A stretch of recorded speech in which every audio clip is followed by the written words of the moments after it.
La ministre sénégalaise des Affaires étrangères Aïssata Tall Sall a annoncé ce 3 août 2023 qu'en cas d'intervention militaire de la Communauté économique des États de l'Afrique de l'Ouest CEDEAO au Niger, le Sénégal enverra son armée. Face à la presse, la chef de la diplomatie sénégalaise a invoqué les engagements internationaux de son pays envers la CEDEAO et le fait qu'il s'agissait du coup d'État de trop dans cette région. Pourquoi nos soldats doivent y aller? Ils doivent y aller pour deux raisons. La première, c'est que nous sommes dans une organisation communautaire qui en a décidé ainsi et qui s'appelle la CEDEAO. Et le Sénégal a une signature internationale.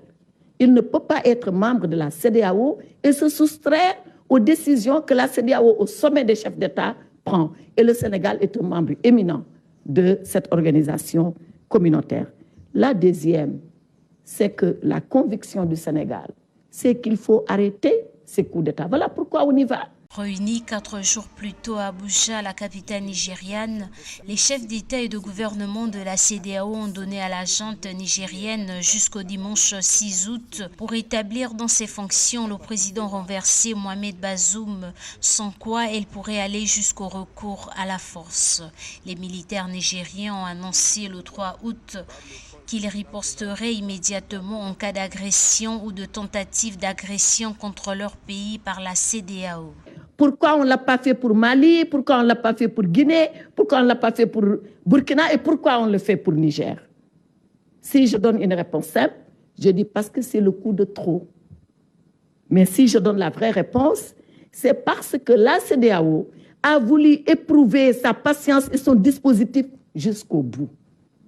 En négociant des transitions avec le Mali, en négociant une transition avec la Guinée, en négociant une transition avec le Burkina, pour leur dire, vous avez pris le pouvoir pour de mauvaises raisons.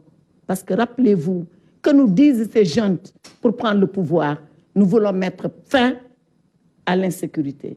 Est-ce qu'il y a une seule fois où il a été mis fin à l'insécurité? Face à cette mobilisation de la communauté internationale contre le putsch au Niger, le Mali et le Burkina Faso ont exprimé leur soutien aux nouveaux dirigeants du Niger et ont mis en garde contre toute intervention armée qui s'assimilerait à une déclaration de guerre contre le Mali et le Burkina. Tout en condamnant le coup d'État, l'Algérie a aussi mis en garde contre les risques de déstabilisation durable du Niger en cas d'intervention armée.